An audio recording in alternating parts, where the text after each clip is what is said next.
Waalaikumsalam warahmatullahi wabarakatuh. Bapak dan Ibu Sobat Excellence semua, penyiar TV, izinkan saya untuk memberikan pembukaan dengan pantun, Bapak Ibu. Dilupis sama si Babe. Makan takjil jangan langsung ditelan. Siang ini kita ikut webinar FEB.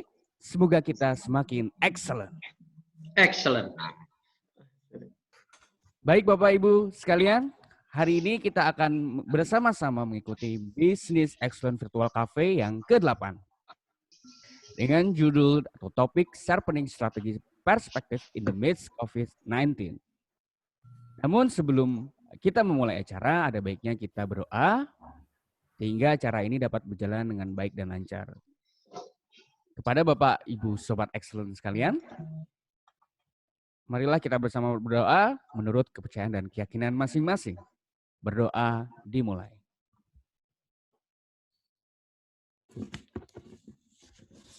Ya, berdoa selesai. Saya Bangun Indra Pratama dari tim Sekretariat Forum Excellent BUMN. Sebelum mulai acara akan memberitahukan dan menginformasikan bahwasannya sampai saat ini jumlah peserta yang mengikuti webinar Forum Excellent BUMN telah mencapai 1.000 peserta.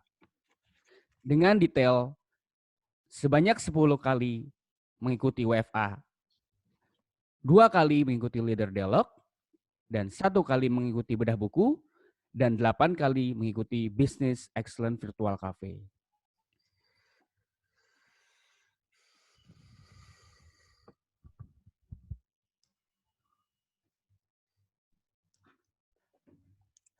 Pada siang kali ini, kita akan sama-sama mendengarkan dan melihat secara langsung pemaparan dari narasumber yang sudah tidak diragukan lagi kualitasnya. Yaitu adalah Bapak Teddy Juniardi, expert tim FEB dan LPAB. Dan acara ini juga akan dimoderatori oleh Bapak Gaguk Yudi Arinto dari Semen Indonesia Group. Dengan topik Sharpening Strategy Perspective in the Midst of COVID-19. Saya akan menjelaskan beberapa peraturan atau tata tertib dalam webinar Forum Excellent BUMN Asyik. Yang pertama, mohon Bapak dan Ibu, Sobat Excellent semua untuk dapat menggunakan nama lengkap di aplikasi sebagai dasar sertifikat untuk kegiatan kali ini. Kemudian yang kedua, peserta dimohon memastikan klik tombol mute agar tidak mengganggu yang lain pada saat jalannya acara berlangsung. Yang ketiga, dimohon kepada Bapak dan Ibu untuk dapat mengisi link evaluasi yang tersedia nanti. Yang keempat, materi pembicara dapat didownload melalui link yang akan kami sediakan. Dan yang kelima adalah pertanyaan. Jika Bapak, Ibu dan ingin memberikan pertanyaan, dapat mengisinya di kolom chat yang telah tersedia. Dan yang terakhir, mohon kepada peserta untuk tidak dapat menyebarkan link atau ID password Zoom meeting yang sedang berlangsung. Kami dari tim sekretariat juga mengucapkan selamat menunaikan ibadah puasa. Semoga Bapak Ibu dapat menunaikan ibadah puasa dengan lancar pada hari ini. Berikut juga disampaikan link webinar Forum Excellent BUMN. Yang pertama adalah link materi, yang kedua adalah Business Excellent Experts, yang ketiga link evaluasi pembicara, dan yang terakhir adalah link evaluasi Forum Excellent BUMN. Dimohon Bapak Ibu untuk mengisi link tersebut sehingga dapat menjadi bahan evaluasi bagi tim webinar FEB dan tim sekretariat untuk meningkatkan kualitas dari webinar Forum Excellent BUMN. Bapak Ibu dapat menulis, memfoto, dan men-screenshot link tersebut untuk nantinya dapat diisi di akhir acara. Baik Bapak Ibu sekalian, sebelum kita memulai, alangkah baiknya saya akan mengenalkan kurikulum vitae dari moderator. Moderator pada acara kali ini adalah Bapak Gaguk Yudi Arinto. Beliau lahir di Kediri tanggal 14 April tahun 1964. Beliau sudah menikah dan dikaruniai oleh 2 orang anak. Beliau merupakan lulusan sarjana dari Fakultas Psikologi Universitas Airlangga, yang dilanjutkan dengan Strata 2, Magister Manajemen Strategik Universitas Airlangga. Selain itu, beliau juga mempunyai sertifikasi, antara lain Certified Trainer of Achievement Motivation Training, Certified Interviewer BAE or CBI, Certified Examiner of Malcolm Baldrige Criteria, dan Certified Evaluator of Kriteria Pilihan Kinerja Unggul BUMN. Selain itu, beliau juga mempunyai beberapa pengalaman yang cukup menginspiratif, yaitu sebagai trainer MT sejak tahun 1994 hingga sekarang, sebagai koordinator tim penerapan Malcolm Baldrige dan Internal Examiner Baldrige dari tahun 2006 sampai 2007. Beliau juga merupakan examiner untuk awarding AQA dan evaluator untuk KPKU BUMN. Selain itu, beliau juga menjadi narasumber pada seminar workshop tentang Business Excellence untuk Baldrige Excellence Framework dan KPKU. Dan beliau merupakan pengurus Forum Excellence BUMN periode 2016 sampai 2018 dan dilanjutkan periode 2019 hingga 2021. Baik Bapak Ibu Sobat Excellence sekalian, untuk mempersingkat waktu, mari kita beri apresiasi dan tepuk tangan dan 2 jempol untuk moderator kita siang kali ini. Ya, kepada Bapak-Bapak Gaguk, waktu dan tempat kami persilakan.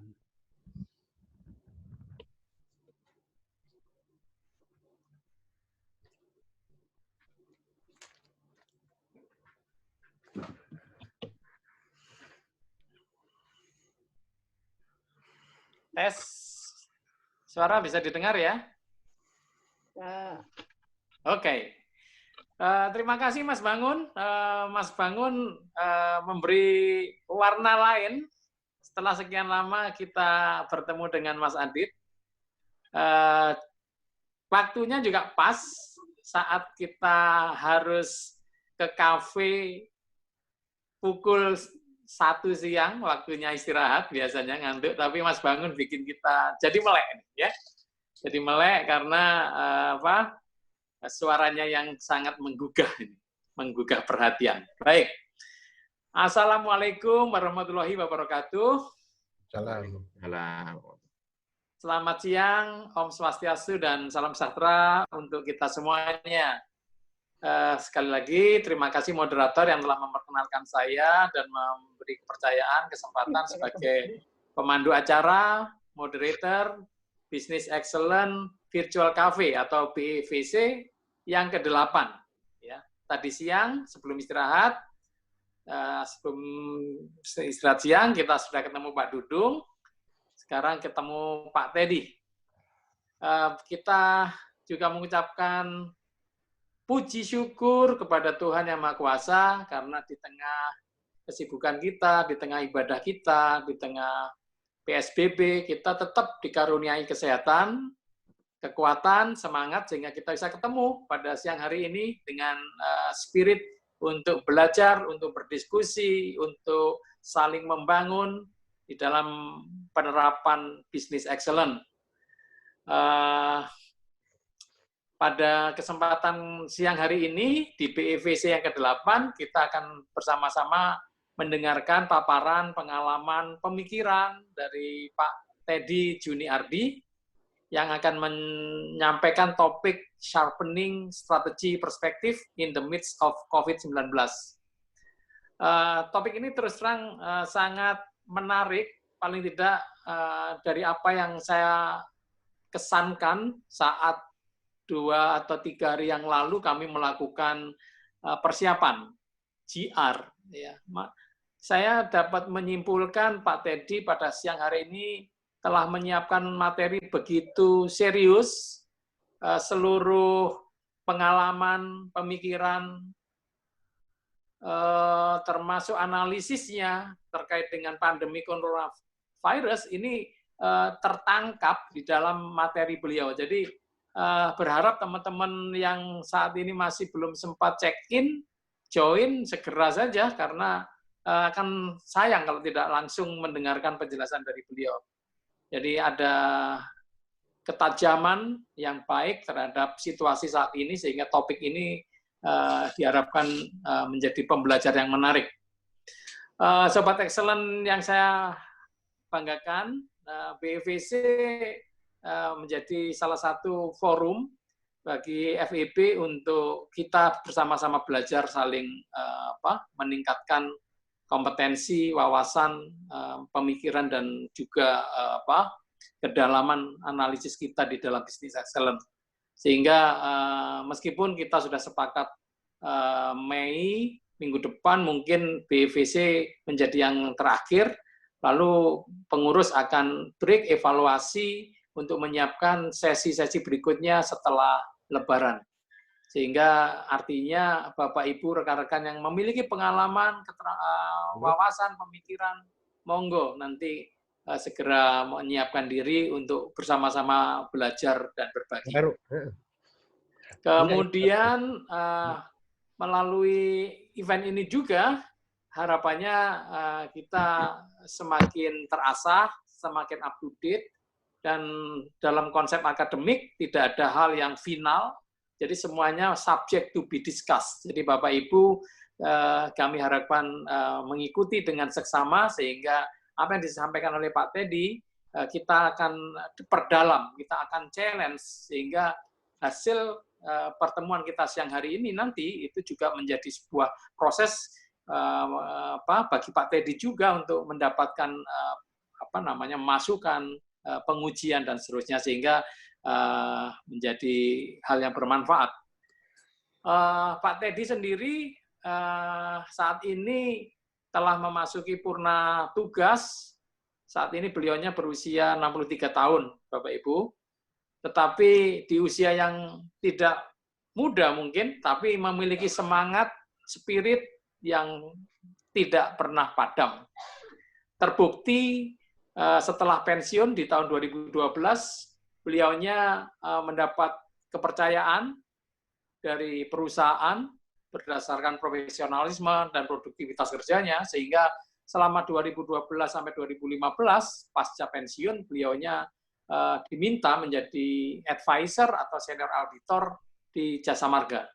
Lalu di tahun 2016 sampai saat ini, beliau mendapat kesempatan dan kepercayaan yang lebih menantang sebagai advisor teknik di PT Jasa Marga Jalan Layang Cikampek.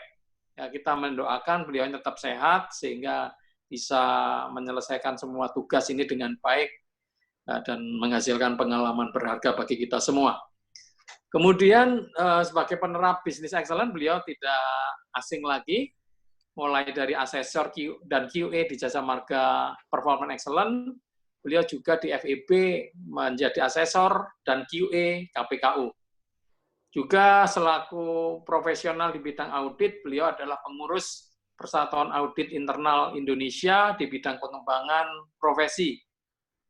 Dan di 2012 sampai 2017, berdasarkan pengalamannya, maka dipercaya menjadi Dewan Pakar FEB, salah satu Dewan Pakar FEB, dan dilanjutkan dalam pengurusan FEB berikutnya, maka Pak Teddy juga menjadi tim ahli FEB di tahun 2018 hingga 2021 masa kepengurusan.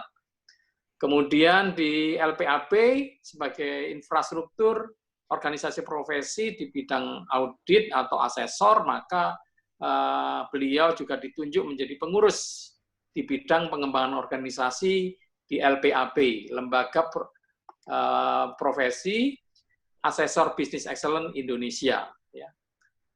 Dan yang menjadi salah satu sharpen the saw, mempertajam semangat, analisis, dan referensi, beliau adalah dosen nasional. Sehingga kita beruntung siang hari ini, diharapkan kita pasti nggak sempat ngantuk, teman-teman, business excellent lovers. Dan dari pengalaman-pengalaman dan pemikiran beliau, beliau telah menuliskannya menjadi buku. Beberapa mungkin sudah kita dapatkan sebagai token reward di acara-acara webinar FEB. Untuk diketahui, beliau telah secara produktif telah menghasilkan 5 buku dan mungkin sedang dalam pengerjaan pada buku-buku berikutnya, yaitu yang pertama saat ini telah kita kenal Performance Excellence, lalu GRC plus Performance Excellence, lalu yang buku ketiganya V-Theory, yang keempat Change Strategy, yang hari ini nggak tahu apakah sebagian atau seluruhnya akan dikupas, dan Integration 246. Ya, judulnya sangat curious, sangat membuat orang pengen tahu. Baik, Sobat Excellent yang saya hormati, sebagai informasi,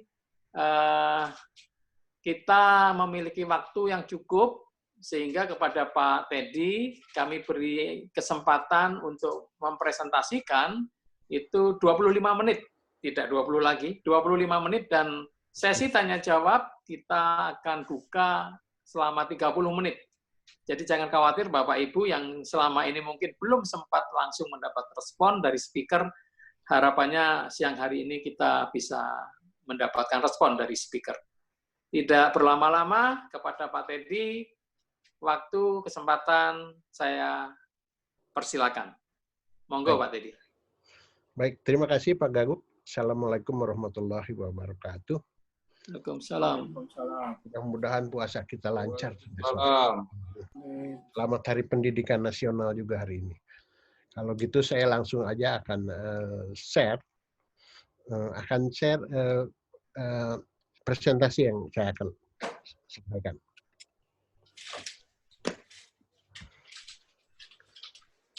Oke. Kalau pengupasan sharpening strategi protection in midst COVID-19 ini sebetulnya saya akan bawakan kepada KPKU BUMN. Ya, di sini pada kategori 2 tentang strategi, oke. Jadi mungkin KPKU-nya nggak terlalu banyak. Saya yakin Bapak-bapak, Ibu-ibu sekalian udah very well tentang KPKU. Baik. Di dalam kategori 2 strategi, kita lihat bahwa ada bla bla bla bla bla, ada mengubahnya jika diperlukan. Inilah dasar awal. Kenapa saya ingin mengajukan satu perubahan lengkap di 21, di 22 juga ada namanya modifikasi program kerja. Nah, inilah kita akan melakukan modifikasi strategi. Oke? Baik. Nggak usah berlama-lama di sini, biar yang lain agak panjang. Jadi modifikasi strategi yang akan kita tarik untuknya. Kemudian pada kinerja tahun 2020 ini kita terkena mendapat tantangan tentang pandemi COVID-19. Entah itu kita sebut bencana, blind spot, disaster, segala macam. Tetapi ada, dan itu mempengaruhi semua pola bisnis yang ada. Tidak hanya Indonesia, tidak hanya nasional, tapi internasional. Syukur kita sudah mendapatkan petunjuk dan arahan. Tetapi satu hal, kita harus memiliki master card untuk ini. Apa itu master card? Kita harus melihat strategi apa yang dilakukan pada masa pandemi ini, kita lakukan perubahan strateginya, dan strategi baru untuk keberlangsungan bisnis. 3 hal itulah sebetulnya yang ingin disampaikan. Bersyukur kita. Karena apa? Ada arahan dari Menteri. Wakil Menteri 1, Wakil Menteri 2, dan PP, Peraturan Undang-Undang nomor 1/22. Ini semua mengarah kepada bagaimana menyelesaikan pandemi COVID-19 ini. Oke? Nah, arahan-arahan ini yang mungkin akan kita coba pakai. Kita tahu KPKU terdiri dari PO 1 sampai 6 dan 7. Oke. Saya bagikan keduanya. Kemudian apa yang diharapkan dengan strategi perubahan ini? Kita ingin mendapatkan perubahan strategi dan mendapatkan sekaligus strategi masa depan, sustainable. Sustain ke sana. Nah, di sini terpenting adalah kita melakukan kajian analisa strategis dan kajian dampak. Apa sih Pak yang harus dilakukan? Oke, apa yang dilakukan dengan tadi masalah ini dan ini dengan kategori-kategori ini? That's untuk mencapai ini, satu, kita harus fokus. Kita harus fokus menyelesaikan tiga hal ini. Baik. Mungkin sebelum ini kita lihat dulu hal yang pertama, kepemimpinan. Itu Carter tahun 1992 sudah menuliskan buku tentang disaster management cycle. Di sana ada yang harus dilakukan oleh pemimpin pada masa sebelum dan sesudahnya disaster itu terjadi. Tetapi apa? Pada saat disaster plan diputar, apa? Ternyata leaders with kepemimpinan memerlukan namanya style, communication, dan komitmen. Itu kata Carter. Jadi ini,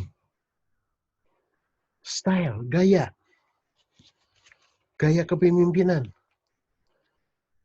komunikasi, komitmen, ternyata yang paling banyak berpengaruh dalam penyelesaian ini, katanya Carter, memang di sana. Menariknya lagi, ada John Carter dari Harvard. Ini menjelaskan, ini yang baru, ini dan topik ini memang dikhususkan untuk pandemi. Ada 5 hal yang harus dilakukan oleh pemimpin. Oleh pemimpin. Saya tidak banyak bicara masalah kepemimpinan di KPKU, tapi ini yang diminta pemimpin melakukan ini. Apa aja? Apa aja itu? Leading from the front. Pemimpin itu harus di depan. Mengambil keputusan yang tepat dan tegas. Itu terkait dengan gaya kepemimpinan tadi. Style. Style tadi adanya di sini. Focus on the core purpose. Jadi menanamkan visi dan value untuk bekerja dalam rangka menjalankan misi pada saat ini. Ketiga, be kreatif. Ini agak susah mungkin dia memberikan gambaran lain, tapi dibilang, tawarkan solusi, maka uang akan datang. Tiada henti. Tawarkan manfaat, maka dana akan mendekat. Itu hal yang bagus. Kemudian keempat adalah have resiliency. Itu sebetulnya kemampuan untuk beradaptasi akan krisis, cobaan, dan perbedaan. Dan itu biasanya menjadikan kemampuan ini menjadikan kekuatan dari tim yang akan dia susun. Oke. Nah, oke. Tapi ada lagi satu pendapat ahli.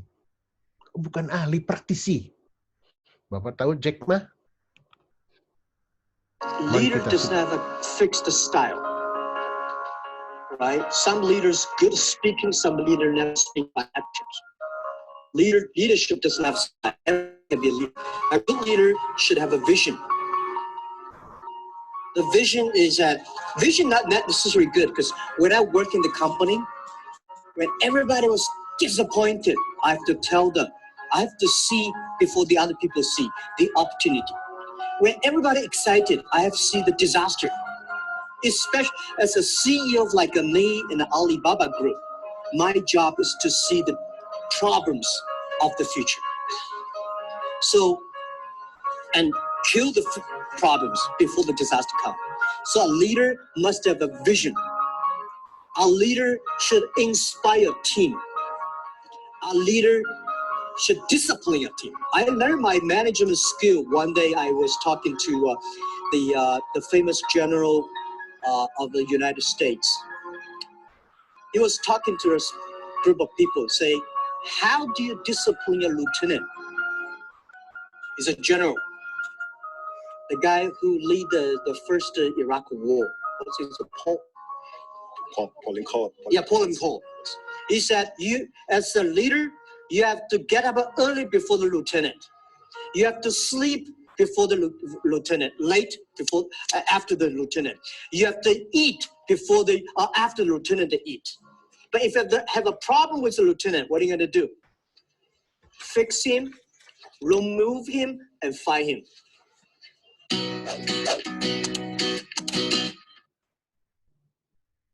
Oke. Jadi kata-kata Jack Ma tadi, Bapak Ibu sekalian, saya pikir terlihat di sini. Dan hampir selaras dengan pendapat tadi. Pemimpin tidak punya gaya tetap, tetapi tidak harus sama. Caranya dia bisa pembicara yang bagus, ada juga dengan tindakan. Pemimpin harus punya visi terhadap peluang, opportunity, dan bencana, risiko. Pemimpin menginspirasi, pemimpin menerapkan disiplin. Tuh, kata Om Jack Ma begini. Nah, oke. Dari situ kita coba lihat. Ternyata pemimpin kita, ini surat yang dikeluarkan oleh Wakil Menteri 1, ada 7 hal yang diungkapkan. Di sini kita lihat, ternyata kalau kita kupas, 4 hal terkait dengan strategi. 1 hal terkait dengan tenaga kerja, 1 hal terkait dengan pelanggan, dan 1 hal dengan operasional. Oke. Ini kalau kita kupas, kita lihat satu-satu, ini sebetulnya adalah 3 layer. 3 layer disampaikan. Bahwa dengan skema keuangan yang mantap, yang kuat, memberitahukan profit and loss, cash flow, pinjaman, kurs, itu skema keuangan, itu ada di poin ketiga, maka dampak terhadap karyawan perubahan strategi, apalagi dengan memperhitungkan tren pasar, strategi menjaga supply demand, peluang bisnis tambahan, dapat diciptakan perubahan RKAP untuk berskenario berkelanjutan dari bisnis kita. Oke, jadi yang terpenting apa di sini? Terpenting adalah skema keuangannya. Bagaimana untuk mendapatkan keberlangsungan bisnis ini.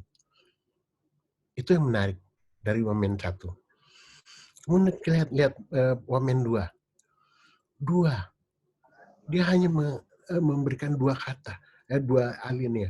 1, melakukan efisiensi operasional, perhitungan ulang atas asumsi dan reprioritisasi. Dan ini juga sejalan dengan yang tadi. Sejalan. Akhirnya kita akan melihat kajian strategisnya. Apa lihat? Bahwa di 2 wamen itu terbaca ada bahwa kategori 7 menjadi priority untuk dianalisa kajian atau dikaji. Kemudian kategori 6 juga harus dikaji. Karenanya hal ini disebut adalah kajian analisis strategis. Oke? Kita lihat bahwa di hal 7 melakukan perhitungan ulang, menciptakan skenario performa keuangan. 2 hal yang sama. 2 hal yang sama yang harus kita laksanakan. Mungkin kalau dilihat, dibaca lebih detail lagi akan lebih jelas mana yang harus dilakukan. Kemudian pada operasional, efisiensi operasional, tapi juga dilihat oleh Wamen 1 tentang peluang bisnis tambahan. Mau apa? Nah, 2 hal ini yang sangat menarik menurut saya. Yang lainnya bagaimana? Oke, kita lihat kajian 1 lagi, namanya kajian dampak, disampaikan. Kajian 3 ditegaskan oleh Wamen 1, respon mitigasi terhadap dampak COVID. Kategori 5 tentang tren pasar dan yang berakibat kepada skenario performa keuangan. Luar biasa. Kita sudah dipersiapkan alur-alur yang jelas kita bisa lakukan. Ya, di sini kita harus bisa.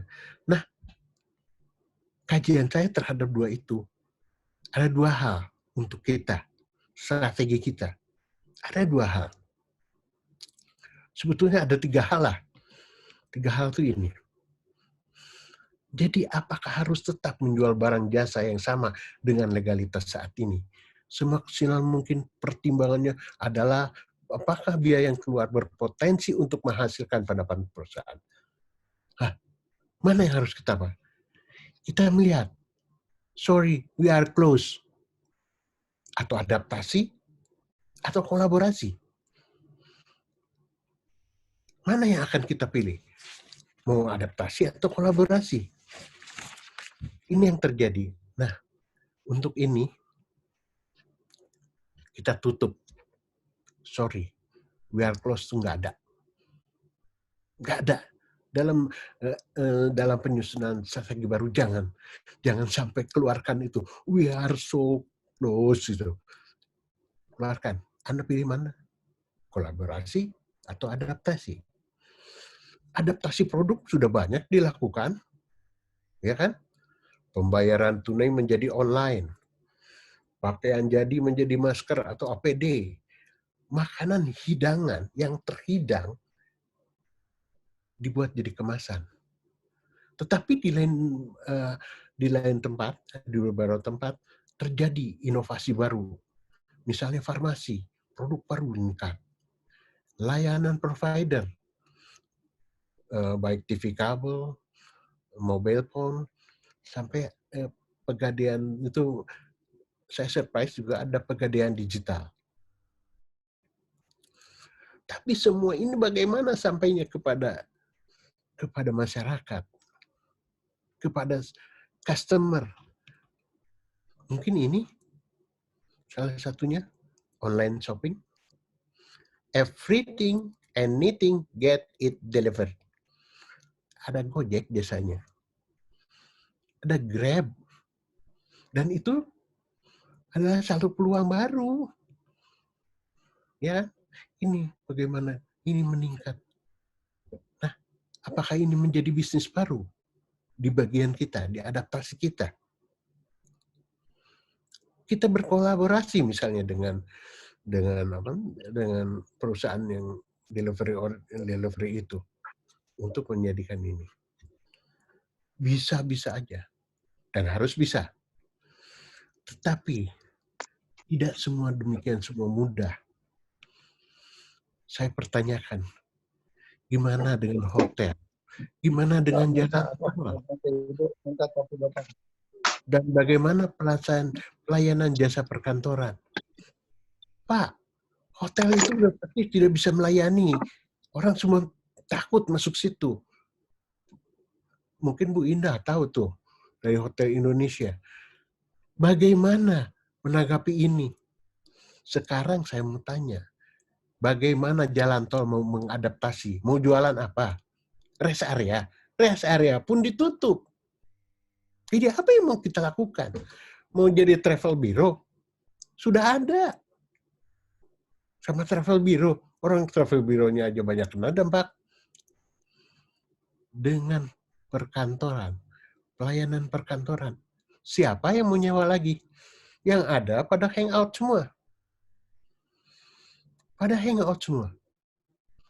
Nah, ini tantangan kita. Saya pun sampai saat ini sudah 4-5 kali berkolaborasi. Pak Teddy, ini gimana katanya? Kita pelayanan jalan tol. Kebayang jalan tol yang kami bangun baru selesai. Itu kena imbas yang sangat tinggi. Kita menyelesaikan jalan layang itu sebanyak 13 triliun. Dengan bunga 2 miliar satu hari. Tidak ada traffic. Apa yang akan dilakukan? Itu apa bukan kerugian? Itu sangat rugi. Sangat rugi. Tapi itu adalah risiko yang kita perhitungkan. Yang blind spot. Sebetulnya tidak pernah kita perhitungkan hal seperti ini. Ya. Oke. Dan lihat akibatnya, strategi. Orang bekerja di rumah, work from home. Pensiun dipercepat. Kebetulan teman kami ada namanya pensiun dipercepat. Pada usia lebih dari 45 tahun, sudah mengabdi lebih dari 30 tahun, itu boleh mengajukan pensiun dipercepat. Haknya ya diperhitungkan, mungkin lebih kecil daripada biasa. Tetapi berbarengan itu disampaikan ada bantuan alih profesi. Kalau kita sebut live. Live itu juga Untuk yang usia 30-45 tahun boleh ngambil Alive. Dikasih modal, dijadikan mitra binaan, Anda buka usaha. Menjadi mitra perusahaan. Itu yang dilakukan. Tapi satu lagi, kontrak tidak diperpanjang. Atau pemutusan hubungan kerja. Bagaimana ramalan 1,2 juta PHK terjadi di Indonesia akibat corona ini? Itu terjadi. Sehingga untuk hal pensiun dipercepat dan bantuan alih profesi, kalau kontrak tidak diperpanjang udah nggak bisa apa-apa lagi. Tapi biasanya mengusulkan, Pak, mau jangan gini. Ini masa kami susah. Masa SDM itu sulit. Yang sulit kami, bukan Bapak. Apa? 50-50 pendapatnya. Belum tentu semuanya mau. Terbukti, tidak ada yang mengajukan pensiun dipercepat saat ini. Tidak ada yang minta alih profesi saat ini. Kontrak tidak perpanjang, terjadi. Malah, untuk pribadi saya yang sudah 8 tahun dikontrak, Pak, di Jasa Marga. Saya bilang, oke, selama pandemi ini, saya putuskan tidak diperpanjang. Normal, kita kontrak baru. Sehingga saya tidak menerima upah di rumah. Itu prinsip saya. Itu yang terjadi. Kemudian, itu secara ketenaga kerjaan. Bagaimana secara operasi? Kita lihat. Operasi cuma 2 hal katanya. Supply and demand. Bagaimana pemenuhan atas kebutuhan. Butuh tenaga sekian, siapkan sekian. Ya. Semuanya agar efektif dan efisiensi. Saat ini, Industri 4.0 dibutuhkan. Banyak yang harus dilakukan. Peningkatan kapabilitas tenaga kerja. Dan mungkinkah pelayanan dengan robot itu akan dimulai saat ini? Di beberapa rumah sakit di Jepang, itu sudah melakukan dengan robot. Di Cina sudah dengan robot. Kabarnya di kita pun sudah mulai dengan robot. Mengantar makanan. Oke? Banyak hal-hal kecil semua dilakukan. Kami mau kerja jarak jauh. Ya kan? Boleh. Kelengkapan alat kerjanya gimana? Komunikasinya gimana? Terus yang mendasar lagi adalah capacity dan capability tenaga kerja. Mereka tahu mengoperasikan itu enggak. Aplikasi itu bisa usual buat dia. Ya kan? Nah, akhirnya kita lihat lagi. Sampai-sampai turun Pak Menteri BUMN memberikan satu pengarahan. Saya minta kepada semua pimpinan BUMN untuk memperhatikan kesehatan para karyawan yang harus bertugas langsung menghadapi publik. Good. Terima kasih yang tak terhingga saya ucapkan kepada seluruh karyawan BUMN yang berada paling depan melayani masyarakat. Semangat terus bekerja, insya Allah kita semua diberikan kesehatan oleh Yang Maha Kuasa. Kemudian, bagaimana Pak dengan masa depan kita? Apakah semua itu akan berhenti? Pelayanan kita berhenti? Atau menipis? Atau mengecil? Atau apa? Pak Erik juga menambahkan lagi. Seperti nah, akhirnya sebetulnya kayak kesimpulan lah bahwa untuk mengkaji ulang strategi yang telah ditetapkan, modifikasi sesuai kemampuan finansial, perubahan target proses organisasi harus dilakukan. Tetapi 4 hal, di atas dan di bawah. Mitigasi dampak risiko akibat pandemi COVID-19. Mitigasi dampak risiko tidak hanya kepada tenaga kerja, tetapi kepada finansial segala macam. Lakukan analisis terhadap kinerja finansial operasional untuk mengetahui peluang perubahan. Mau diapain nih perusahaan nih? Dan di bawahnya harus didukung. Senior leader menetapkan kebijakan untuk melakukan apakah adaptasi atau kolaborasi atau inovasi. Senior leader menentukan visi misi untuk keberlangsungan perusahaan. Kita mau kemana? Untuk perubahan strategi. Tetapi di HAM ini seperti kayak kata tadi, komitmen senior leader, tipe atau gaya kepemimpinan dan komunikasi menjadi andalan. Terpenting adalah bagaimana komitmen leader itu. Oke? Dari sini kita melihat masa depan. Depannya proyek-proyek kita banyak, Pak. Proyek strategis banyak, Pak. Perubahan-perubahan apa yang kemampuan kita kurang? Ini Menteri Erik juga memberikan satu pandangan terhadap itu.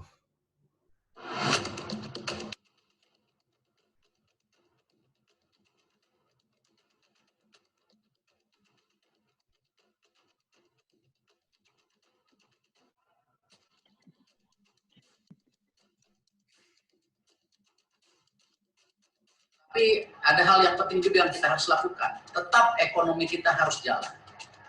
Kita harus bangun negeri kita.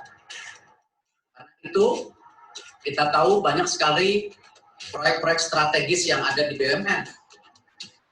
Apakah yang namanya pembangunan? Sorry.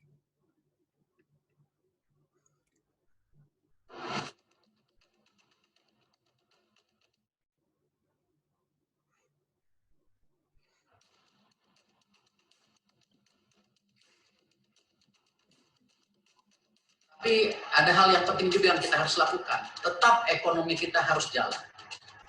Kita harus bangun negeri kita. Karena itu kita tahu banyak sekali proyek-proyek strategis yang ada di BUMN. Apakah yang namanya pembangunan refinery, apakah pembangunan TPPI untuk petrochemicalnya, apa juga pembangunan destinasi wisata, apakah yang ada di Lombok, di Bali, ya, dan lain-lainnya, ini harus tetap berjalan. Tentu memang kita juga BUMN sudah mengadakan review-review. Tentu dengan keadaan seperti ini, cash flow daripada BUMN seperti apa. Proyek mana yang didahulukan, proyek mana yang harus ditunda. Tetapi kita tidak mungkin menunda semua. Jangan sampai kita telat lagi. Ketika Cina sudah recover, ketika negara lain recover, kita masih terjebak corona. Ini yang kita tidak boleh.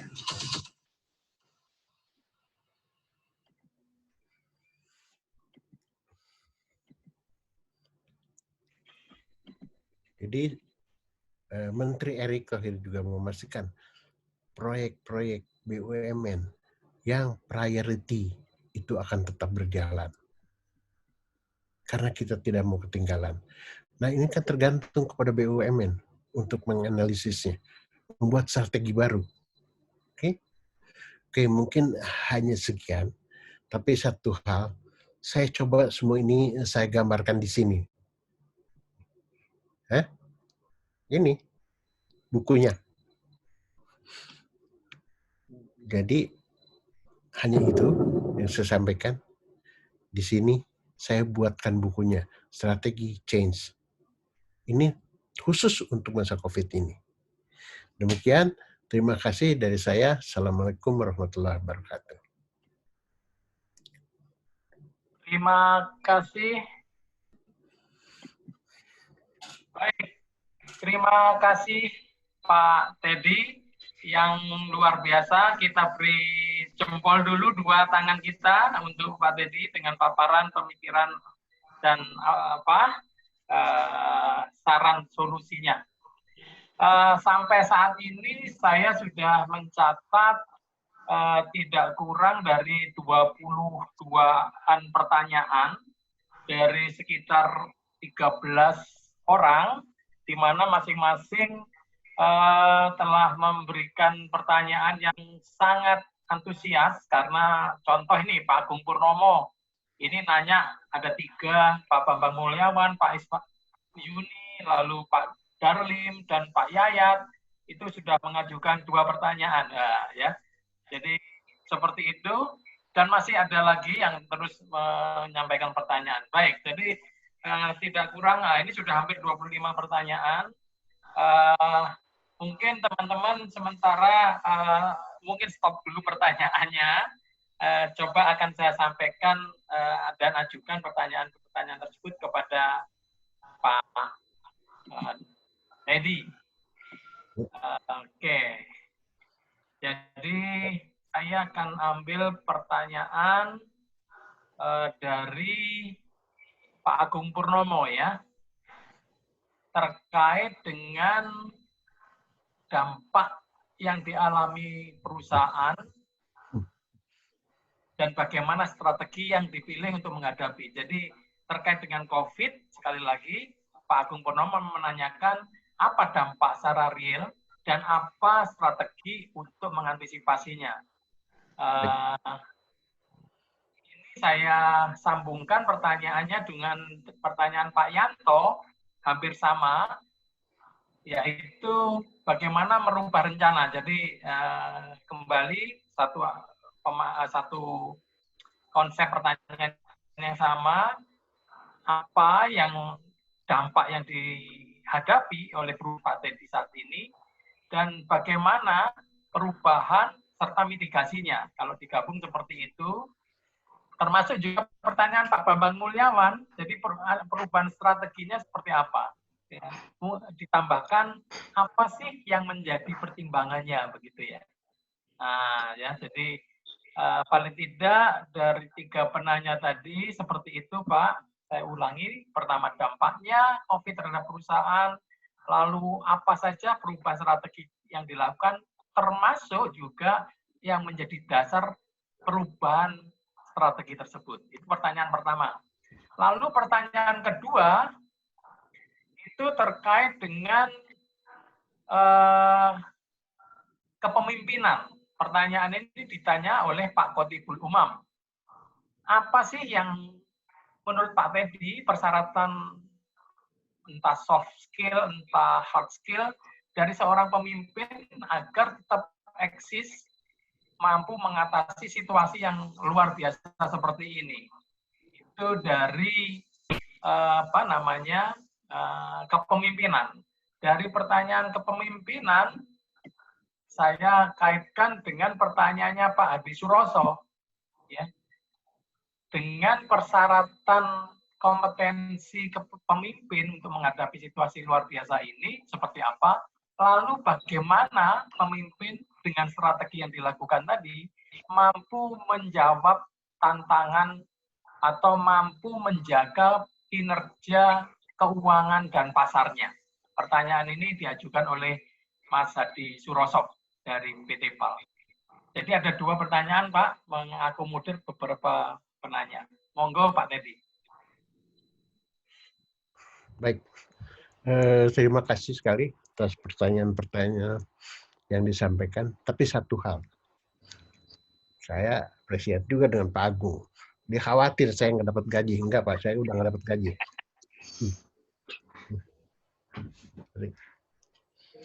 Jadi begini, proyek kami ini bukan proyek jalan tol baru ya. Proyek jalan tol yang elevated itu sudah diekspos kok di mana-mana. Nilainya sekitar 16 triliun, Pak.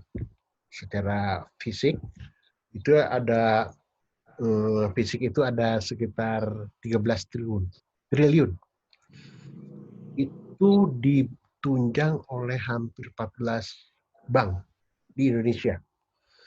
Bahkan menariknya, sebagian bank adalah bank syariah untuk pertama kali masuk ke dalam bisnis jalan tol.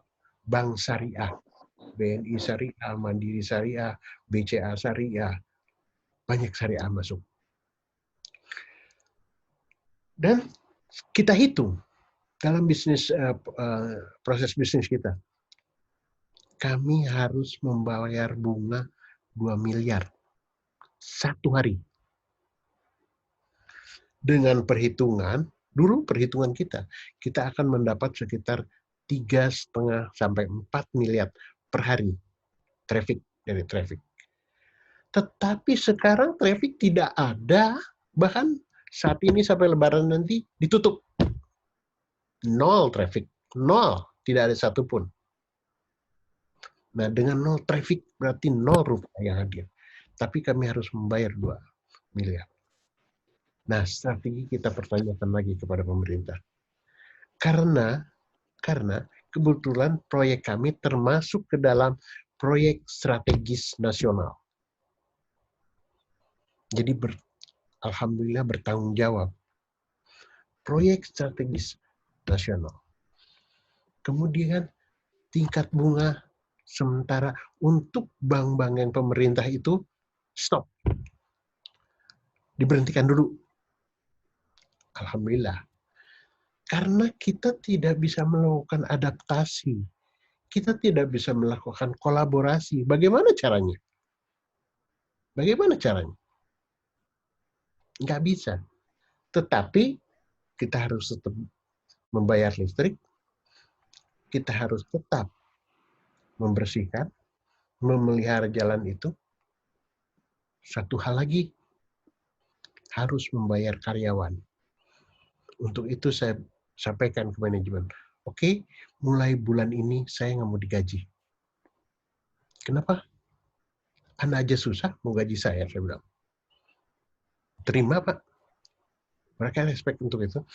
Jadi, jangan nanya hadiah lebaran sekarang ya, Pak Guguk ya. Nggak ada hadiah lebaran sekarang ini. Oke? Tingkat bunga udah beres, bisnis. Nah, secara bisnis operasional, kita juga mengajukan dan direspons oleh PUPR tentang kelayakan kita. Jadi mungkin masa konsesi kita nanti akan diperpanjang. Oke? Kemudian juga kemungkinan kita akan diberikan izin untuk membangun rest area di atas jalan tol. Nanti ada rest area melayang. Kita dimungkinkan mengadakan bukaan baru. Karena rencananya jalan tol ini akan nyambung lagi nanti ke Pondok Indah, ke Cengkareng, segala macam. Nah, hal-hal itu yang baru bisa kita lakukan. Nah, sekarang problematiknya, bayar gaji karyawan dari mana, bro? Saya bilang. Ini juga rumit juga. Akhirnya, ya memang jasa marga dan investor itu memberikan tambahan modal. Di rumah mereka semua, jadi ya, itu untuk pertanyaan tadi Pak Agung, Pak Yanto. Kemudian kok ada ini noise? Halo? Lanjut Pak, lanjut. Udah, tadi berhenti itu kan. Keduanya adalah mengenai kepemimpinan Pak Khotibul Umam dan Pak Hadi Suroso tadi. Tadi udah disampaikan juga oleh Carter ataupun dari Harvard. Jelas saat ini dibutuhkan adalah soft skill. Soft skill. Sehingga ada perubahan yang harus saat itu dilaksanakan. Contohnya untuk strategi untuk SDM dan pelanggan. Atau melakukan adaptasi harus segera dilakukan. Oke, kita kolaborasi harus segera dilakukan. Sehingga sistem strategi tadi betul-betul menjadi bermanfaat bagi perusahaan itu sendiri. Untuk kedepannya bagaimana? Nah, semuanya, persyaratannya, bagiannya, apakah mampu? Semuanya. Pemimpin adalah orang-orang terpilih. Saya harapkan begitu. Pemimpin terpilih. Jadi dia akan tahu bagaimana nanti perusahaan ini. Itulah yang dibutuhkan, kajian tentang perubahan strategis. Yang dimana pada kajian kategori 7, 6, itu menggambarkan berapa mampu kita merupakan perubahan strategis. Memang menyakitkan. Aduh, kita harus berhentikan ini. Hentikan. Contohnya, pada saat kami melakukan digitalisasi terhadap pengumpulan tol, 4.000 pegawai tol berhenti. Tapi dengan suka, karena live. Mendapatkan hal lebih. Dan bisa melakukan usaha lain.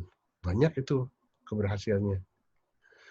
Nah, kemampuan ini yang sebetulnya seorang pemimpin harus memiliki. Tadi, kata Jack Ma, perbaiki kalau nggak bisa, di bawahnya menjalankan perintah dia.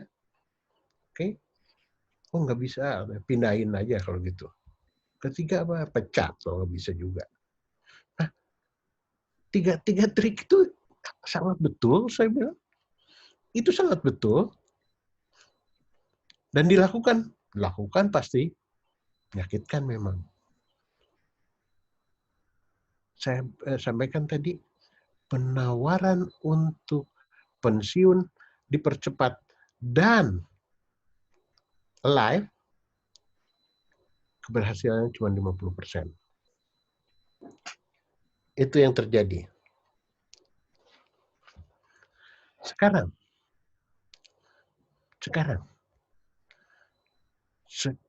style, gaya kepemimpinan itu sangat berpengaruh, kata Carter. Sangat berpengaruh.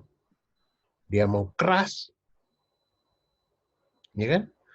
Dia mau berbicara dengan keras, dia mau bertindak dengan keras, itulah gaya kepemimpinan, kata Jack Ma. Nah, ini pun sama. Bagaimana dia harus dengan soft pada saat memutuskan ini loh, kajian-kajian analisis, tapi dia harus melakukan hard skill pada saat melakukan pendisiplinan. Demikian 2 pertanyaan itu, Pak Gaguk, kira-kira. Silakan, ada lagi nggak? Terima kasih Pak Teddy untuk tanggapan yang sangat dalam. Sampai detik ini saya menerima tidak kurang dari 35 pertanyaan. Tadi Oke, saya cluster pertanyaan. Nah, sebelumnya pertanyaan-pertanyaan terkait dengan strategi chain, lalu leadership dengan business result-nya, itu juga tadi ditanya oleh Mbak Ida Inawati, Pak Mahruf Heru, lalu Pak Arif Kamirin, dan Pak Marlan. Kemudian yang terkait dengan leadership dan business result, pada pertanyaan kedua tadi, ada pertanyaan juga yang sejenis dari Pak Yahya Permana, dan siapa lagi. Kemudian sekarang saya mau cluster pertanyaan yang terkait dengan inovasi dan komunikasi. Pertama, inovasi. Saya menerima pertanyaan dari Pak Yayat Permana, Pak Iswahyuni, lalu juga, sorry saya cek,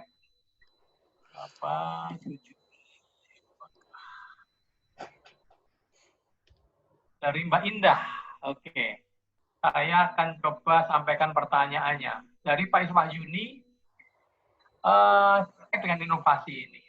Bagaimana jika sebuah perusahaan ingin survive, tapi tidak terlalu bisa mengeksekusi inovasi atau membuat inovasi, sehingga hanya mengandalkan bisnis existing yang masih potensial. Mungkin di dalam analisa BCG dia tetap di star,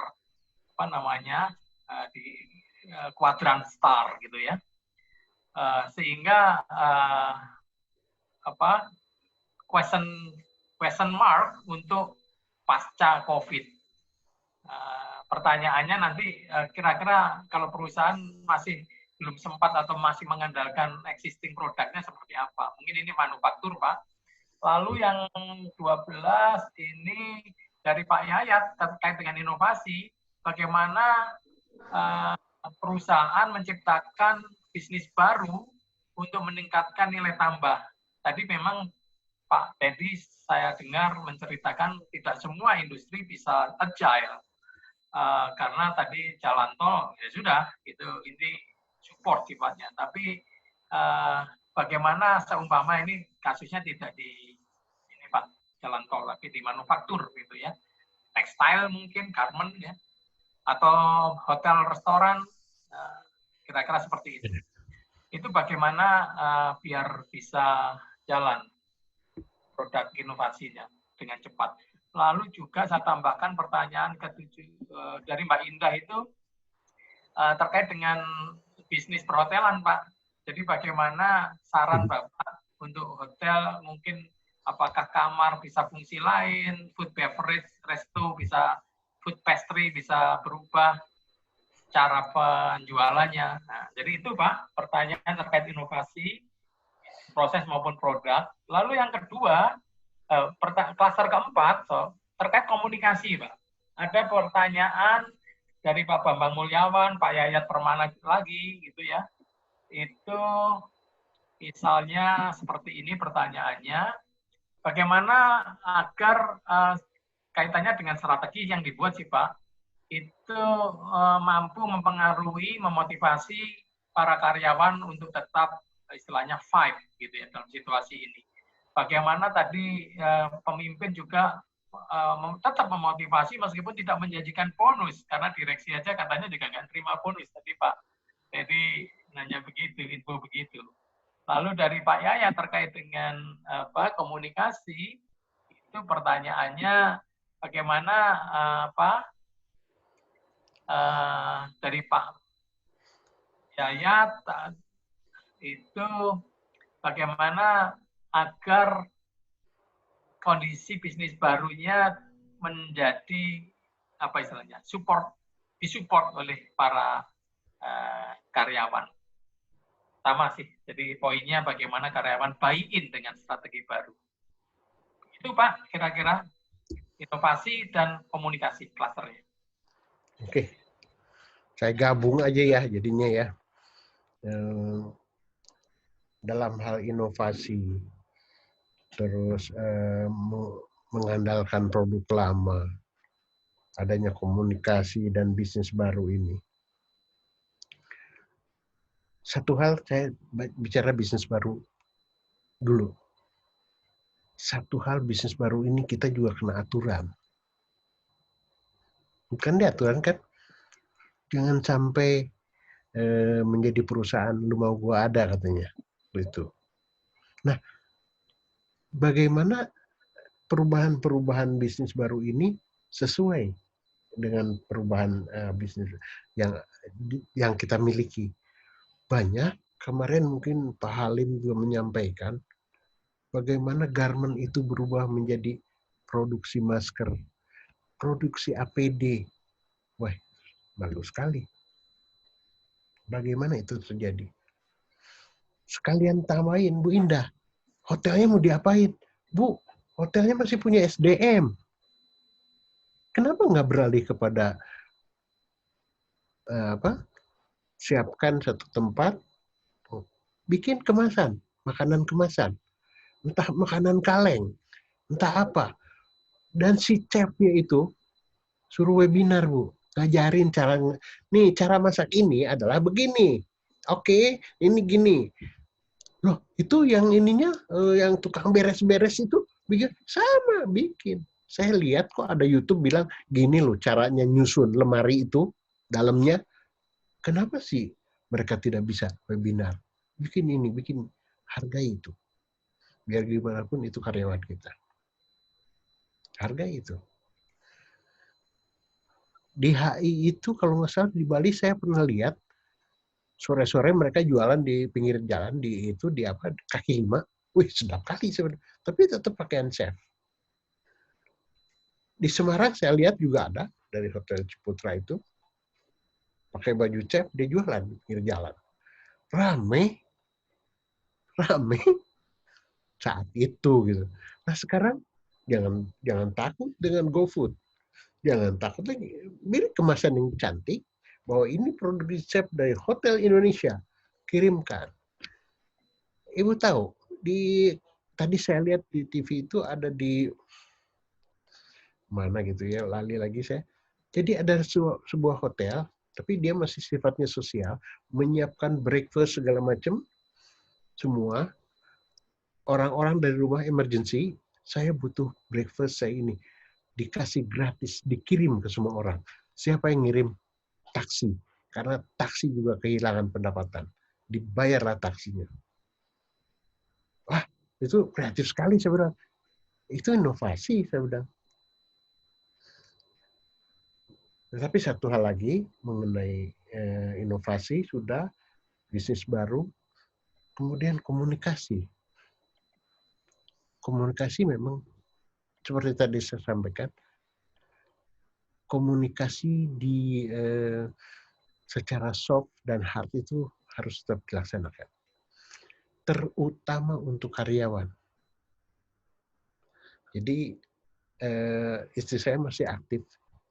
Setiap work from home, setiap jam 8 dia harus absen. Tik, tik, tik, tik. Tapi waktu pada saat absen, dia diberikan pertanyaan. Begitu dia jawab pertanyaan, dia dapat poin. Poinnya dikumpul. Dan poin itu nanti dikembalikan dalam bentuk rupiah. Rupiahnya itu untuk training. Jadi dia boleh ikut training apa aja dibayar pakai poin itu. Inovasi. Dibayarnya ini training. Saya mau training kursus masak. Silakan. Ini duitnya. Saya mau yoga. Ini duitnya. Ada saya mau bikin yang keimanan itu apa ESQ itu dikasih semua. Jadi inovasi. Dan yang mencari ongkosnya dia sendiri, dia jawab pertanyaan. Kalau orang yang tidak bisa menjawab dan tidak pernah menjawab, tidak akan pernah punya peluang untuk. Nah, kedua, selalu jam 9.10 mereka conference. Pakai Zoom, pakai Team kalau mereka Microsoft Team. Bicara, apa kabar? Entah yang di rumah, entah yang di kantor. Dan bagi tugas. Nah, penghargaannya apa? Sehat kalian. Istrimu, anakmu, sehat. Itu penghargaan, Pak. Penghargaan tinggi. Oke, bisnis baru, udah, komunikasi, udah, SDM, ide. Dari Mbak Ida, terus apa lagi? Kira-kira udah kan, Pak ya? Komunikasi tadi saya sudah jawab. Komunikasi tetap harus dipegang dan khususnya komunikasi kepada karyawan. Utamakan dulu itu. Karena karyawan ada yang ngerti, ada yang nggak ngerti dengan konsep kita. Ada yang ngerti dan yang ngerti. Ya sebetulnya kebanyakan sih nggak ngerti. Nah, itu tugas para pimpinan untuk bikin bagaimana sampai. Ada saat-saat dia berkomunikasi dengan lugas. Ada sometimes dia berkomunikasi dengan keras. Ya. Tapi sepanjang komunikasinya itu bagus ya, no problem. Komunikasi aksi juga bisa, Pak. Jadi saya pernah lihat di satu BUMN, saya sebut aja di BNI itu, saya ke Jogja waktu itu, karyawan terbaik bulan ini boleh pakai mobil saya seharian, sama supirnya, sama bensinnya. Sedap nggak tuh? Walaupun dia OB, begitu dinilai terbaik saat itu, dia naik mobil direksi. Bukan direksi, sih, kepala cabang. Begitu turun, dibukain pintu. Hei, bes, udah jalan-jalan, bos. Nah, itu komunikasi dalam hal aksi. Jadi terkadang itu diperlukan oleh karyawan. Nah, untuk customer, saya agak kurang ini ya. Tapi customer di kita dicoba. Kalau kita, karena yang saya saya pelajari lebih banyak tentang pelayanan jalan tol, begitu Bapak sebut, saya dikembalikannya kurang di tol sini-sini, langsung kita lacak. Setelah dilacak, ditemukan, oh betul, kurang bayar sekian. Langsung diantar ke rumahnya Pak saat itu. Dan itu waktunya, tidak boleh lebih dari 12 jam. Itu komunikasi kita. Itu komunikasi kita. Nah, apalagi mungkin ya itu apa ya? Sementara itu ada lagi? Baik, masih banyak Pak, jangan khawatir dan kita masih punya waktu sehingga masih ada satu kloter lagi pertanyaan. Jadi klaster kelima itu terkait dengan SDM. Jadi dengan perubahan strategi tadi sudah dikomunikasikan, sekarang konsekuensi terkait dengan dampak pada tenaga kerja. Gimana Pak cara meyakinkan kalau perusahaan harus me-layoff, harus mereschedule pekerjaan, harus mengurangi seperti yang sudah terjadi di Garuda, ini tidak menimbulkan dampak buruk, menurunnya produktivitas atau mungkin demo yang mengganggu citra perusahaan dan seterusnya. Itu mungkin terkait dengan SDM-nya. Lalu saya kaitkan juga itu pertanyaan dari Pak Sukana Sutarjo, Pak. Lalu saya hubungkan dengan pertanyaan dari Ibu RSD, Ratna Sari Dewi, dari RNI. Bagaimana mempertahankan kredibilitas perusahaan jika tidak mampu mempertahankan profit operasional. Memang tadi kalau ini BUMN ada surat menteri ya Pak ya, wakil menteri ya. Tetapi seumpama ini menyangkut perusahaan yang TBK yang sangat sensitif terhadap performance dan sustainability bisnis, bagaimana nasib emiten itu untuk menjaga kredibilitas. Mungkin sedikit agak berbeda dengan klaster SDM, tapi saya masukkan di sana, Pak. Lalu yang ketiga, klaster ke-6 itu terkait dengan blind spot dan alignment. Saya klaster begitu. Jadi blind spot itu saya ambil pertanyaan dari Pak Darlim, bahwa dalam situasi seperti ini, COVID-19, dan mungkin kita sebagai BUMN ada guidance dari kementerian, wakil menteri, bagaimana tanggapan Bapak, apakah situasi ini menjadi sesuatu yang sifatnya blind spot atau sesuatu yang sebenarnya bisa diprediksi, karena setelah terkejadian ini, COVID misalnya, itu ternyata di dunia itu setiap 100 tahun muncul pandemi. Nah, apakah ini menurut Pak Teddy, analisis Bapak atau pendapat Bapak, apakah ini sebenarnya blind spot apa sesuatu yang sebenarnya siklis meskipun siklusnya panjang. Lalu terkait juga dengan balancing strategi, pertanyaan dari Pak Halim. Jadi bagaimana sih sebenarnya Pak Teddy memastikan pemetaan resiko atau tantangan bisnis itu valid, Pak, valid, sehingga asumsi strategi yang dirumuskan itu kemudian bisa dipertanggungjawabkan. Mungkin menggunakan metode atau alat apa sehingga itu menjadi tantangan dan keunggulan valid, lalu sekaligus menjadi bagaimana membalance dari semua tantangan dan keunggulan tadi sehingga perusahaan tetap katakan berkinerja baik dan sustain.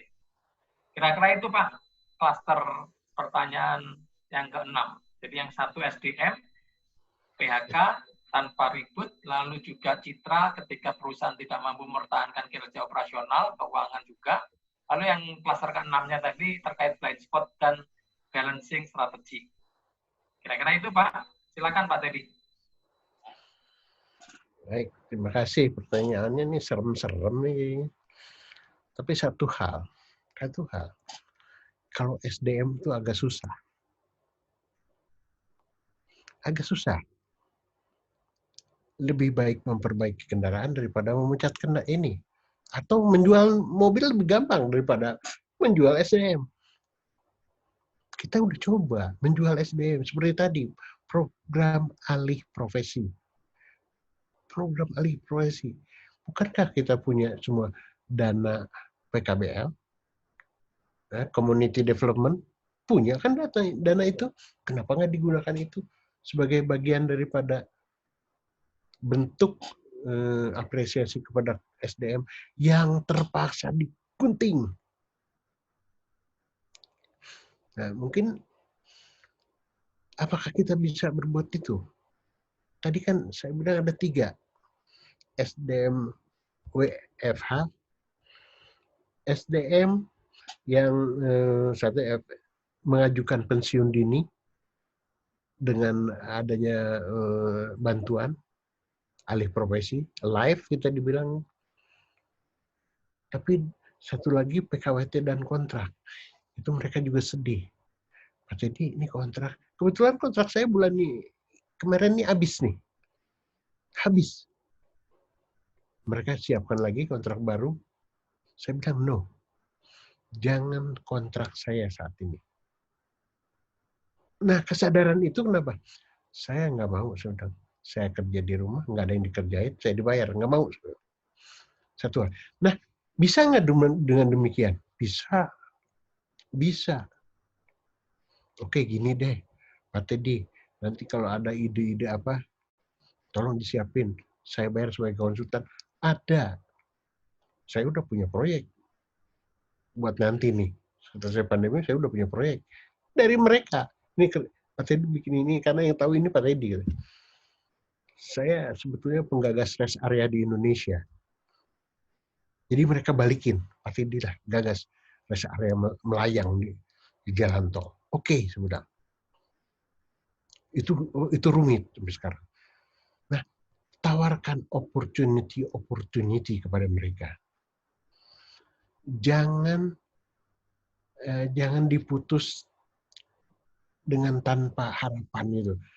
Saya membuat apa? Timbulkan kreativitas mereka. Tunjang mereka untuk kreativitas. Contoh kecil misalnya, tadinya ini tempat sampah buat ini di sini bisa masuk langsung. Kartistol yang nggak diambil, itu kebuang, sebetulnya kita tempatkan tempat sampah, tapi belum sukses sepenuhnya. Kayak gitu-gitu, hargai. Hargai itu. Nah, kita bisa nggak dengan yang lainnya? Bisa. Itu tentang SDM ya. Kemudian, kalau BUMN kredibilitasnya nggak turun, Pak, tenang aja, Pak. Nah, karena kita 100% kan punya juragan jasa pemerintah. Insya Allah kita dibagi. Ibu kota baru jadi di sana nggak bikin susah kita kok. Kita senang berapa karya yang bisa bekerja, berapa BUMN yang bisa bikin ide-ide baru di sana banyak. Jadi sebetulnya BUMN tidak ada kendala dengan pekerjaan jobnya. Oh Pak, kita kan tadi kredibilitas kita. Ada ukuran kalau di kami namanya SPM-nya, standar pelayanan minimum. Penuhi itu, balik lagi. Bukan berarti nanti setiap orang jalan tol dikasih kue. Kemarin dikasih teh botol. Biasanya kalau puasa dikasih teh botol atau teh pada saat buka. Nah, itu pelayanan kecil tapi bermakna. Nah, dan tidak semua BUMN kan yang terpuruk. Berapa yang dapat order alkas walaupun tanpa untung dan walaupun bayarnya nanti gitu. Banyak. Oke, punya. Terus bagaimana lagi dengan yang lainnya? Banyak. Bank pun kami mendapatkan kredit. Kata Jasa Marga Pusat, ke bank itu kami yang menjamin, Pak. Kami simpanan kami boleh dijaminkan untuk selesai.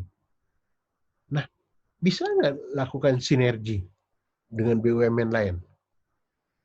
Kita coba, harus dicoba. Saya kemarin usulkan tuh ke PLN tuh kalau salah. Kenapa nggak mulai bikin stasiun bahan bakar listrik di rest area, saya bilang. Bisa, materi bisa. Jadi berapa mobil elektrik nanti bisa lewat? Kayak gitu. Itu saya kekeh, saya pegang dari tahun 90. Di rest area tidak ada SPBU merek selain Pertamina. Tapi kecolongan sekali. Tapi bangkrut ya jadinya. Nggak nurut sama orang tua. Nah gitu. Itu. Terus apakah ini disebut blind spot atau time sickness? Udah pasti, Pak. Saya nanya deh, kalau bikin RKAP prediksinya berapa tahun ke belakang sih? 5 tahun. Nah kejadian ini 100 tahun yang lalu, 100 tahun berulangnya. Mau diprediksi? Oke, mulai sekarang dia akan hati-hati. 100 tahun yang lalu terjadi apa? Itu menjadi satu bagian. Tapi saat ini masih jadi blind spot. Begitu meledak di Cina, kita udah tahu, waduh, semuanya tidak memprediksi itu. Saya tanya perusahaan di dunia yang memprediksi ada blind spot ini, mana? Diam-diam mereka, kalau tahu juga nggak ngasih tahu orang, penting gue jadi untung. Nah itu. Jadi mungkin secara time cycles buat next tahun depan harus sudah dihitung. Oke.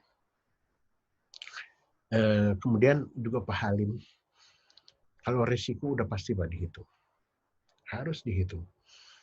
Jangankan terjadinya blind spot ini. Saya kemarin sudah menghitung di proyek saya sendiri satu hal prediksi ini.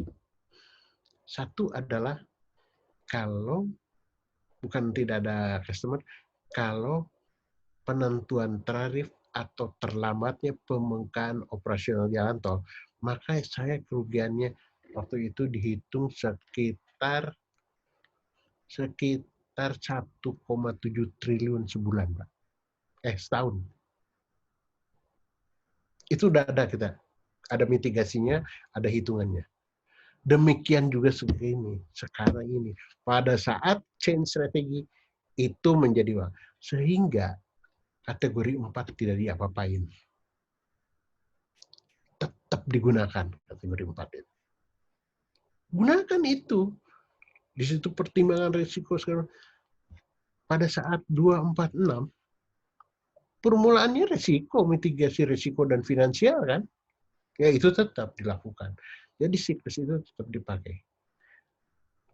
Cuman mungkin yang change strategi ini lebih arah kepada bagaimana kita menyikapi COVID dan menghitung perubahan yang akan dibuat.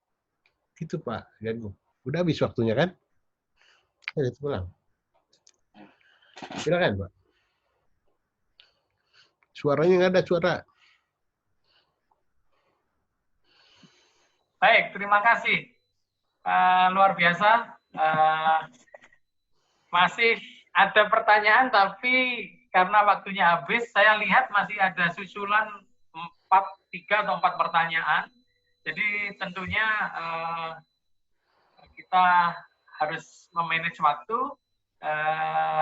Kita akan upayakan mendapatkan tanggapan dari Pak Teddy secara offline. Jadi sekali lagi kita memberi apresiasi untuk sharing dan tanggapan Pak Teddy. Kita berikan 2 jempol tangan kita kepada Pak Teddy, luar biasa. Dan ini mengafirmasi bahwa di antara penanya, Pak, lebih dari 40-an ini, juga ada yang memberikan apresiasi. Wah, presentasi, sharing, dan jawaban Pak Teddy, ada yang ngomong keren, mantap, bagus banget ya. Jadi selamat Pak, ini apresiasi jujur dari teman-teman semuanya. saya sebagai moderator tentunya juga minta maaf jika jika ada yang belum sempat kami akomodir pertanyaannya, tetapi bahwa tanggapan Pak Teddy terkait klaster pertanyaan inovasi tadi juga ditanyakan oleh Pak Joni dan Pak Khotibul Umam. Lalu yang terkait dengan SDM, Pak Marlan juga menanyakan sejenis. Lalu untuk strategi ini Pak Arif Kamirin pun juga menanyakan. Jadi sudah tercover pertanyaannya. Baik, untuk itu sebelumnya saya juga minta maaf nih, karena fokus jadi nggak sempat. Jadi kalau ada salah sebut, salah nama, ada nama Bapak dipanggil Ibu atau Ibu dipanggil Bapak, saya mohon maaf. Baik, seperti biasanya kita hari ini, saya sebagai moderator akan meresum apa yang sudah disampaikan Pak Teddy dari paparan maupun jawaban diskusi pertanyaan tadi. Jadi yang pertama terkait dengan leadership, bahwa di dalam situasi yang luar biasa, dalam hal ini COVID-19, pandemik, itu seorang pemimpin harus dituntut harus mampu berada di depan. Dan ini poinnya sama dengan apa yang disampaikan oleh Pak Andi Prasos dari Kimia Farma yang lalu dalam Leader Cafe, Leader Dialog. Ya, jadi ini memperkuat apa yang menjadi praktek oleh beliau, dan ternyata Pak Teddy pun menegaskan bahwa dalam situasi ini pemimpin harus berada di depan. Lalu fokus pada inti tujuan atau visi misi perusahaan, karena itu menyangkut core kompetensi. Ya. Lalu be kreatif, dan ini sekali lagi dari dalam prakteknya Pak Andi Prasos melakukan ini, jadi harus melakukan terobosan, harus melakukan intensifikasi komunikasi koordinasi dengan cara-cara yang di luar kebiasaan karena situasinya. Lalu tidak kalah pentingnya komunikasi sehingga tadi kita eksplor melalui pertanyaan-pertanyaan bagaimana dalam perubahan ini pemimpin menyampaikan perubahan strateginya melalui komunikasi biar tetap meng-engage ke dalam maupun keluar, pelanggan maupun tenaga kerja, dan tetap resilient, teguh. Kemudian juga diberi inspirasi bagaimana Jack Ma memimpin. Luar biasa, Pak Teddy menggunakan multimedia, luar biasa. Di mana Jack Ma mengatakan pemimpin itu sebenarnya ternyata harus melayani, itu fondasinya. Dan pemimpin itu harus mampu mewujudkan kepemimpinan situasional, agile, bagaimana situasi yang dihadapi dia gaya beralih peran. Lalu visioner tetap, kemudian inspiring dan disiplin. Jadi ini tidak gampang, karena pada situasi yang stressful, biasanya orang lepas kendali, tidak menginspirasi, malah menjadi ketakutan para timnya, anggota timnya.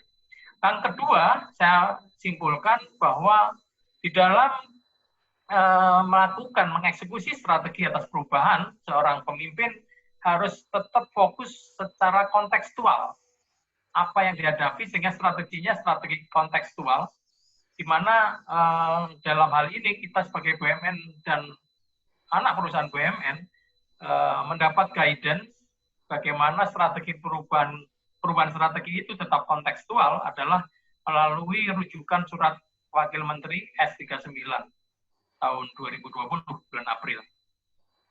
Sehingga kita fokus pada 7 aspek: risiko dengan mitigasinya, lalu aspek market, pasar, ya, keuangan, kinerja, lalu pasokan, baik inbound maupun outbound logistik, RKAP, dan untuk memikirkan sustainability-nya secara kreatif, mungkin melalui ekstra atau additional bisnis atau produk, gitu ya. Dan yang ketiga itu di dalam melakukan analisis atau perubahan strategi itu harus kita tetap balance, kita tetap menjaga semua kepentingan stakeholder melalui analisis strategis dan kajian dampak, sehingga kemungkinan kolaborasi atas produk, workforce, operasional tetap bisa berjalan. Dan tidak kalah pentingnya di ending adalah semua ini secara implisit akan memastikan menjaga bisnis result. Sehingga apa yang ditanyakan oleh Mbak Nasari Dewi tentang reputasi sebuah perusahaan mungkin bisa diantisipasi karena tetap fokus pada bisnis resultnya. Itu adalah kesimpulan yang saya bisa tangkap dari presentasi dan paparan maupun tanggapan diskusi. Lalu seperti biasa, kami sekali lagi mengucapkan terima kasih Pak Teddy untuk presentasinya, sehingga panitia nanti akan memberikan sertifikat Pak. Sertifikat, sehingga diharapkan ini menjadi pengkayaan dari CV dan portofolio Bapak. Juga akan diberikan kepada para peserta e-sertifikat dikirim melalui email masing-masing. Untuk kesempatan ini, saya diberi otoritas memilih 2 penanya atau partisipan terbaik. Kali ini hadiahnya berbeda dengan sebelumnya, berbeda dengan tadi siang. Panitia atas support Pak Teddy kepada 2 orang pemenang ini akan mendapatkan buku strategi change atau change strategy. Ya. Ini luar biasa sebagai kenang-kenangan. Semoga nanti bukunya ditandatangani oleh Pak Teddy ya. Oke, siapakah yang beruntung siang hari ini? Eng, ya, kira-kira gitu.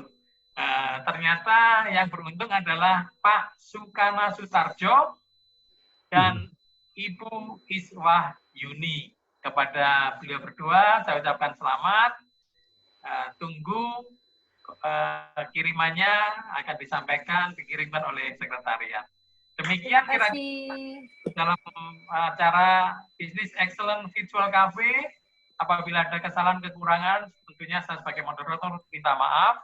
Dan kepada kita semua yang telah berpartisipasi, saya ucapkan terima kasih, semangatnya luar biasa, dan jangan lupa Sabtu depan kita akan ketemu di kafe yang sama, Business Excellence Virtual Cafe, itu sesi-sesi yang lebih luar biasa.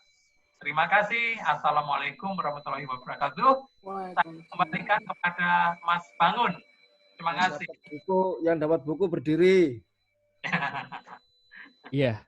Terima kasih Bapak Gaguk Yudi Arinto atas sebagai moderator dalam BEVC ke-8 kali ini, dan Bapak Teddy Juniardi sebagai narasumber pada BEVC yang ke-8 kali ini.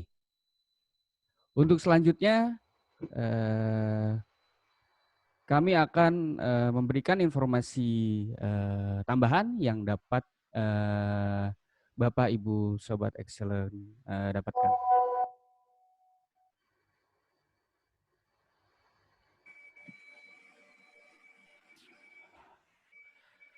Ya, berikut ini adalah bentuk apresiasi yang diberikan oleh Forum Excellent BUMN kepada Bapak Teddy Juniardi sebagai pembicara dalam webinar Forum Excellent BUMN Business Excellent Virtual Cafe Session ke-8 dengan topik Sharpening Strategi Perspective in the Midst of COVID-19 yang diselenggarakan pada hari Sabtu 2 Mei tahun 2020. Mungkin kita bisa sama-sama memberikan apresiasi dengan memberikan 2 jempol kepada Bapak Teddy Juniardi.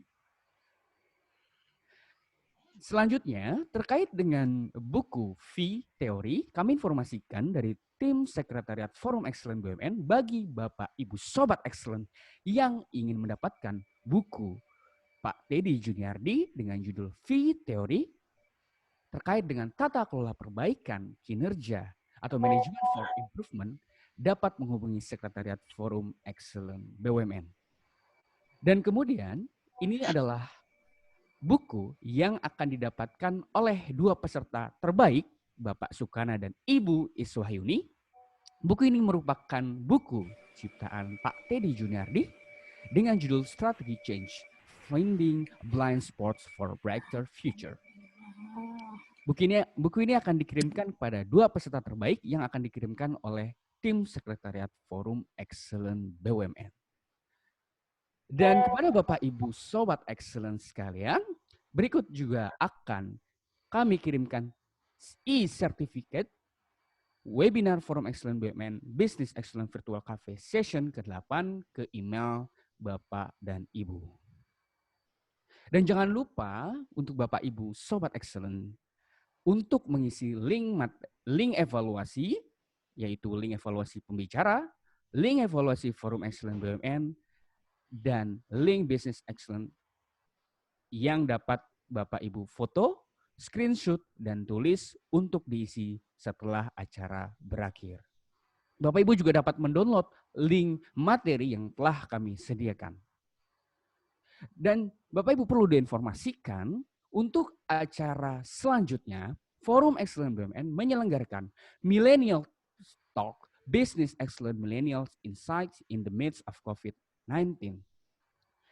Di mana acara ini akan diselenggarakan dan dimoderatori oleh Ibu Andi Aninda Anwar dari Semen Indonesia Group, dan dengan narasumber yang pertama adalah Bapak Respati Irfana S. dari PT Jasara Harja, kemudian narasumber yang kedua adalah Bapak Prima Bagus Indar Jaya. Acara ini akan diselenggarakan pada hari Selasa, tanggal 5 Mei 2020, menggunakan Zoom Cloud Meeting Forum Excellence pada pukul 14 sampai 15.30 waktu Indonesia Barat. Kemudian, acara lainnya adalah Business Excellence Virtual Cafe yang ke-9. Yang menjadi narasumber adalah Bapak Arif BP Kamerin dari tim expert Forum Excellence BUMN yang merupakan juga pengurus LPABI. Acara ini juga akan dimoderatori oleh Ibu Endang Budi Utami dari Perum Jasa Tirta yang akan diselenggarakan pada hari Sabtu tanggal 9 Mei 2020 pada jam 10 hingga jam 12 waktu Indonesia Barat. Link pendaftaran bisa Ibu klik dan daftarkan di bit.ly _rek BFVC ke-9. Dan BFVC selanjutnya, BFVC session ke-10 akan dimoderatori oleh Bapak Jody Munte dari PT Pindad Persero, dan sebagai narasumber adalah Bapak Iman Sudiharto yang merupakan tim expert dari Forum Excellence BUMN dan juga pengurus LPABI. Acara ini akan diselenggarakan pada tanggal 9 Mei hari Sabtu pada pukul 13 hingga 15 waktu Indonesia Barat. Semua acara tersebut tidak dipungut biaya dan Bapak Ibu dapat segera mendaftarkannya. Jangan telat keburu kehabisan seat. Dan terima kasih Bapak Ibu atas partisipasi yang telah diberikan. Dan jangan lupa untuk like dan share apapun event yang diselenggarakan oleh Forum Excellence BUMN yang dapat dilihat di Instagram Forum Excellence BUMN. Dan Bapak Ibu dapat menonton tayangan ulang acara-acara yang diselenggarakan oleh Forum Excellence BUMN di YouTube channel Sekretariat FEB. Untuk penutup acara kali ini, saya akan mengutip 2 quotes mengenai strategi. Yang pertama, strategi is about making choices. Trade-offs is about deliberately choosing to be different from Michael Porter. And other quotes is, a vision and strategy aren't enough. The long-term key to success is execution. Every day. Richard M. Kovacevic. Sampai bertemu di webinar selanjutnya. Assalamualaikum warahmatullahi wabarakatuh. Waalaikumsalam warahmatullahi wabarakatuh. Terima kasih Pak Teddy, luar biasa. Terima kasih semuanya Pak Teddy. Terima kasih Mas Mangun. Terima kasih semua, luar biasa. Sobat Excellent. Terima kasih Pak Bangun, Pak Teddy, Pak Gakuh, luar biasa. Semuanya. Foto bersama dong. Terima kasih. Terima kasih banyak.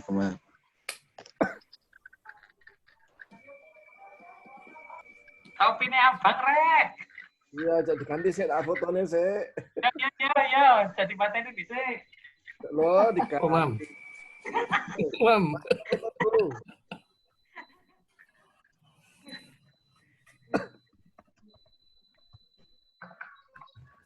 Memang.